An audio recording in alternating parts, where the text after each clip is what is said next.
के तीसरे स्थान में प्रश्न किया गया है, शेणम भन्ते संजमे किं फले। उत्तर दिया गया अनन्हय फले। भन्ते वह संयम किस फल वाला होता है? अनाश्रव फल वाला होता है। श्रवण माहन साधु की पर्युपासना करने से श्रवण का लाभ मिलता है।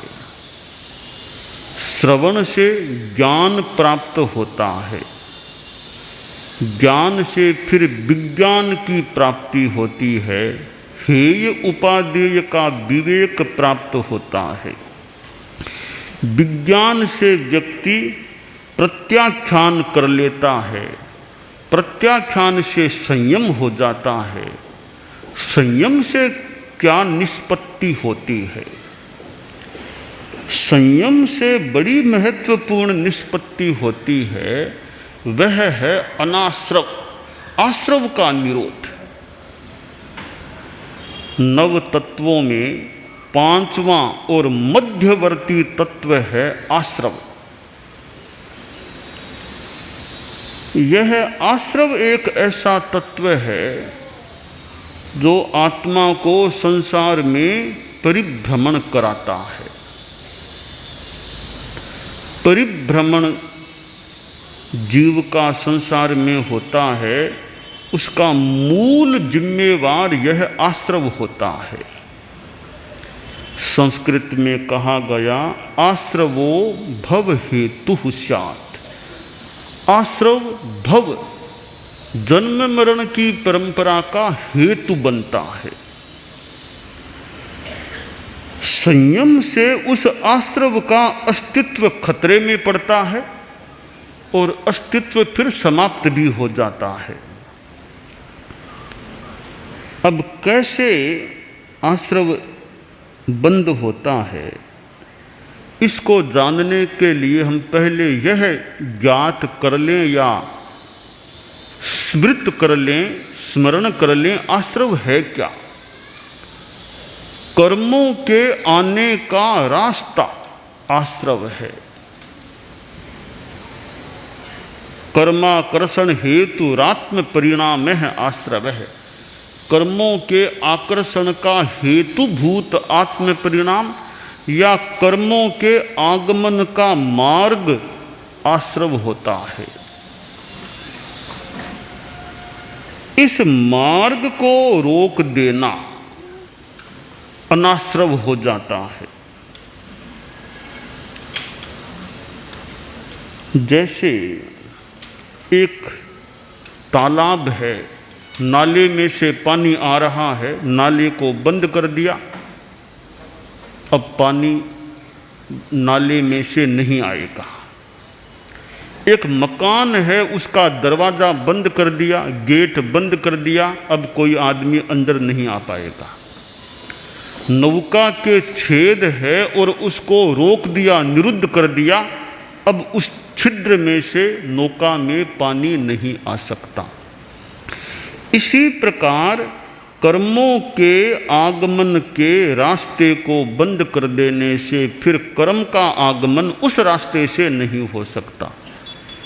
जैसे एक साधु है, सर्व सावध्य योग का त्याग कर दिया, 3 कर्ण 3 योग से, तो उसके अव्रत आश्रव निरुद्ध हो गया। अव्रत का आश्रव था वह अनाश्रव हो गया। दीक्षा लेते हैं ना, सर्व सावध्य योग का त्याग करते हैं, हमारा अव्रत आश्रव बंद हो जाता है। श्रावक है, उसके अव्रत आश्रव पूरा बंद नहीं होता, उसके थोड़ा जितना त्याग किया उतना बंद हो गया, बाकी तो अव्रत का नाला चालू है। इस नाले को जितने अंशों में रोक सके उतना भी अच्छा है, बढ़िया है। तो श्रावक का श्रावकत्व या सुपात्रत्व किस में है? जितना उसका त्याग है वो उसका सुपात्रत्व है। व्रतों की अपेक्षा श्रावक सुपात्र है। आचार्य भिक्षु के साहित्य में श्रावक सुपात्र बरतार लेख, अव्रत लेख अबरती जानो रे,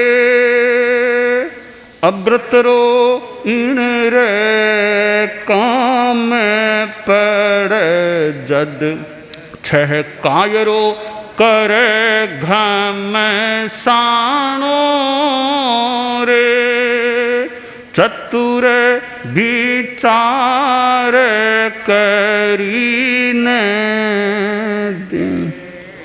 श्रावक ने व्रता कर संजति कही जय, अव्रत लेख जहर रो बट को रे, अव्रत रो इन रे काम पड़ जद, छह कायरो कर जावे गट को रे, चतुर विचार करीने देखो आश्रय।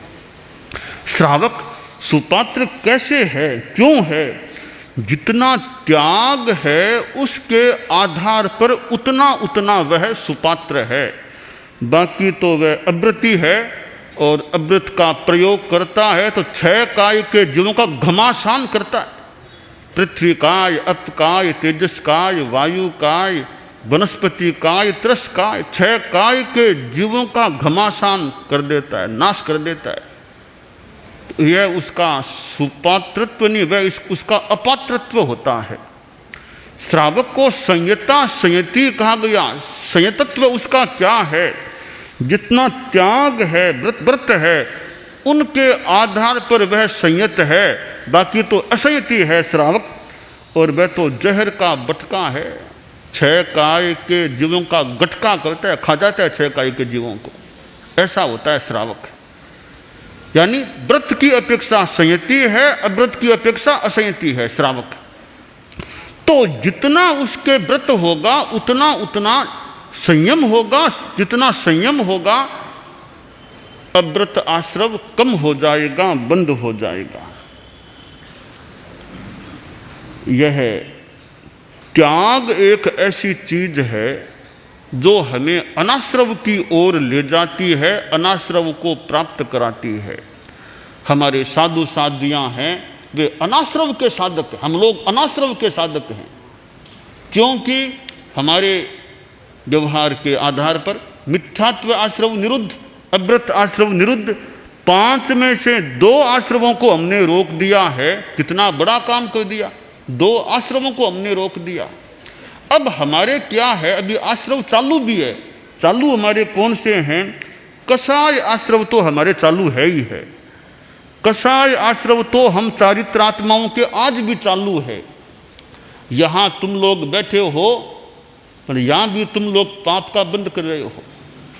प्रवचन में बैठे बैठे भी तुम लोग पाप का बंद कर रहे हो। करते हो ना पाप का बंद? बोलो, पाप का बंद हो रहा है या नहीं अभी तुम्हारे? किस कौन से पाप का है? अभी गुस्सा कर रहे हो तुम? गुस्सा आ रहा है अभी? अहंकार आ रहा है? माया कर रहे हो? लोभ है? तो कसाई का पाप कैसे लगा है?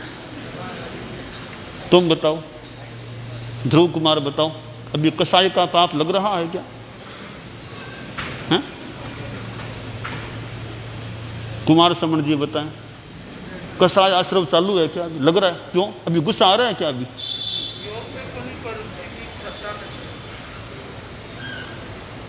योग रूप में भले गुस्सा नहीं भी है, भीतर में हमारे गुस्सा, मान, माया, लोभ विद्यमान हैं। उनसे सहज रूप में वो माना गया है कि कर्म का बंद हो रहा है। श्रावक सामायिक में हैं, उनके भी पाप का बंद भी हो रहा है।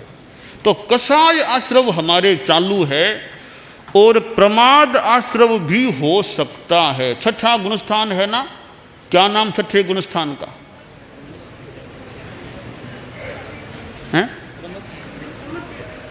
प्रमत्त संयत गुणस्थान, छठे गुणस्थान वाला साधु है ना, वो प्रमादी होता है, प्रमत्त होता है, तो प्रमाद आश्रव का भी उसके पाप चढ़ता है, लगता है।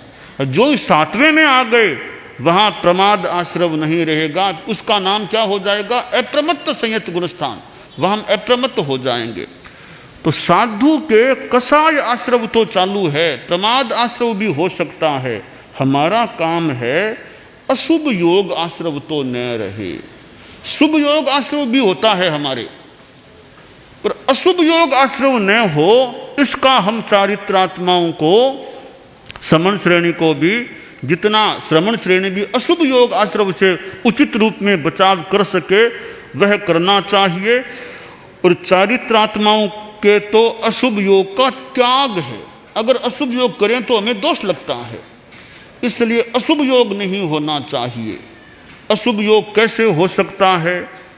जैसे बात बात में गुस्सा कर लिया हमने, गुस्से में बोलना शुरू कर दिया, अशुभ योग आश्रव हो जाएगा। वाणी का अशुभ योग आश्रव हो गया।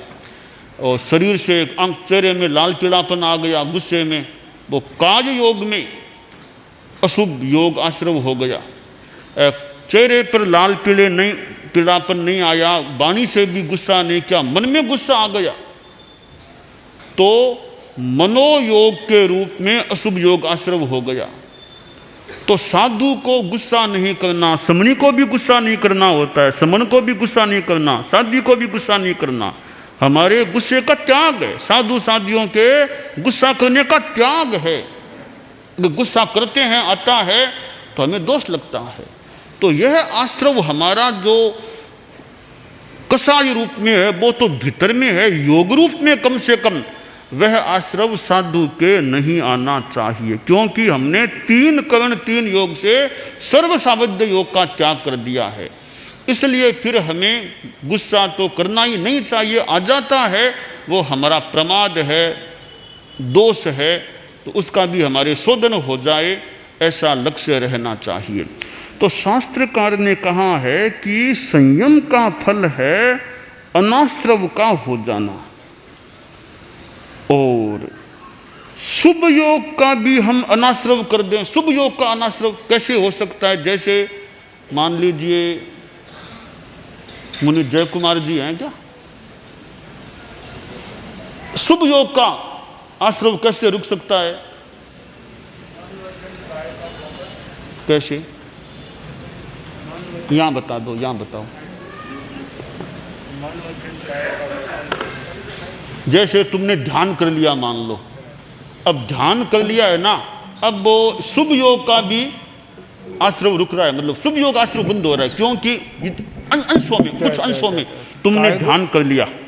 काय गुप्ती और वचन गुप्ती का तो हो ही सकता नहीं, मन का भी जितना तुमने निरोध कर लिया हो, मन से भी चिंतन बंद हो गया है, अमन की स्थिति में मान लो आगे बढ़ रहे हो, तो मन का प्रयोग नहीं, वचन का नहीं, काय का नहीं।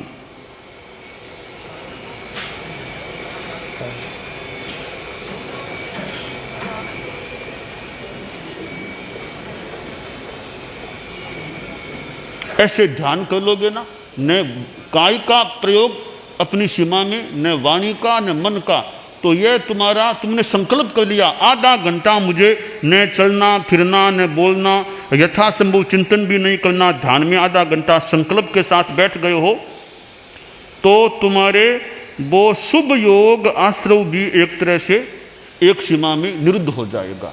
तो अशुभ योग आश्रव का तो हमें त्याग करना ही नहीं, होना ही नहीं चाहिए। शुभ योग आश्रव को भी हम रोक सकते हैं, जितना रोकें। कैसे? शुभ योग आश्रव से क्या होता है? पुण्य का बंध होता है।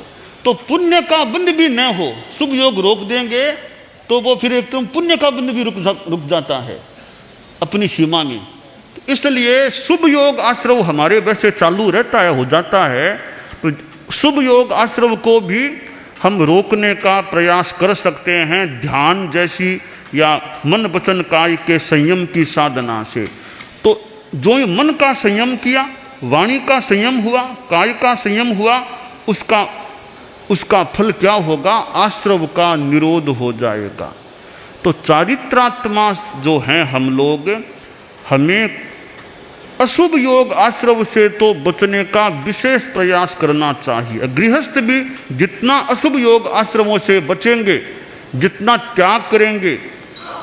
अब तुमने उपवास कर लिया, मान लो तुमने, है ना, बाल योगी, तुमने मान लो कभी उपवास कर लिया, उपवास करने से त्याग कर लिया, तो तुम्हारे एक तरह से शुभ योग आश्रम का निरोध हो गया। साधु का खाना भी धर्म है, साधु का खाना भी धर्म, साधु का पीना भी धर्म। तो साधु का खाना पीना धर्म है, वो शुभ योग है। तुमने खाने पीने का त्याग कर दिया, 24 उपवास कर लिया, तो एक तरह तुमने शुभ योग को भी रोक दिया, यानी विशेष पुष्टिकरण कर लिया संयम का। तो यह शुभ योग को रोकने की साधना भी हो जाती है। साथ में उपवास में थोड़ा भूख लगी, मान लो, उसको समता से सहन कर रहे हो, तो निर्जरा भी साथ में है, निर्जरा भी है, यूँ संबर भी है, अनाश्रव भी है कि तुमने शुभ योग को भी रोक लिया। इस प्रकार साधु अशुभ योग आश्रव का तो प्रयोग से बचे ही बचे, बचने का प्रयास रहना ही चाहिए। शुभ योग आश्रव के प्रयोग से भी उचित रूप में साधु बचने का प्रयास कर सकता है और वह अनाश्रव की साधना में आगे बढ़ सकता है। परम पूज्य गुरुदेव तुलसी भी अपनी ध्यान जप की साधना करते। आचार्य महाप्रज्ञ जी प्रेक्षा ध्यान का प्रयोग कराते, स्वयं भी ध्यान करते थे। ये ध्यान है, इससे शुभ योग आश्रव का भी अपनी सीमा में निरोध हो सकता है, हो जाता है, लगता है। एक संकल्प के साथ आदमी ध्यान करके बैठ जाए तो हम चारित्रात्माओं को अनाश्रव की साधना में हम कितना आगे बढ़ सकते हैं। मिथ्यात्व अव्रत 2 का मान लो निरोध हो गया है, वह भी कितना निर्मल रह सके और ज़्यादा हमारी अनाश्रव की साधना बढ़े, उसके लिए संयम की अपेक्षा होती है। अब साधु चलते चलते खूब जोर से चला बातें की कर ली तो वो आश्रव तैयार है, वो तो तैयार खड़ा है आश्रव। तो जो ही हमने प्रमाद में चले गए, बातें बातें में लग गए, नीचे देखना बंद कर दिया, अशुभ योग आ गया, तो आश्रव तो तैयार है, पाप आने को तैयार बैठा है। तैयार कैसे? एक छोटी सी कहानी जो आती है, आगम की है, वैसे मैं उसका सारांश बताऊं। वो एक 2 कछुए थे, एक श्रृगाल आ गया। कच्छपों ने देखा श्रृगाल है, खतरा है, दोनों ने अपने अंगों को अंदर संकुचित कर लिया। अब कोई खतरा नहीं था, अंदर चले गए। अब तो वो ऊपर का वक्त बहुत कड़ा है, तो कोई श्रृगाल का बस नहीं चलेगा। थोड़ी सी देर बाद एक कच्छप ने सोचा, रे अब तो वो चला गया होगा, अब तो मैं बाहर निकालूं। दूसरे ने सोचा, रे सावधान रहना है, पता नहीं वो भी खड़ा हो यहाँ पास में हो। तो दूसरा तो अंगों को भीतर में ही रखते हुए रहा, बाहर नहीं निकाला अंगों को। एक ने सोचा, रे अब देख लो क्या खा, अब निकाल दूं बाहर, अब वो चला गया होगा। अंगों को बाहर निकाला, वो तो सामने वही खड़ा था, ताक में था, तत्काल आक्रमण किया और मार दिया उसको। जिसने अंगों को अंदर में रखा वह सुरक्षित रह गया। तो यह पाप तो तैयार बैठा है आने के लिए कि जो ही प्रमाद करे कि मैं आऊं। अब साधु सावधान रहे कि यह श्रृगाल, यह पाप का श्रृगाल कहीं खाने जाए, आने जाए। अपने संयम रखे तो पाप के श्रृगाल का बस नहीं चलेगा। जो ही प्रमाद में हम चले गए, मन से, वचन से, काय से, कसाय से, योग रूप में अहंकार, माया, गुस्सा, लोभ, तो पाप तो श्रृगाल रूप में पाप, मान लो वो तैयार है, पाप रूपी श्रृगाल तैयार है, कब हमारे पर आक्रमण कर दे। जिस कच्छप ने संयम रखा, हम उस कच्छप की तरह संयम रखने का ध्यान रखें, तो संयम रहेगा तो अनाश्रव की साधना भी पुष्ट रह सकेगी।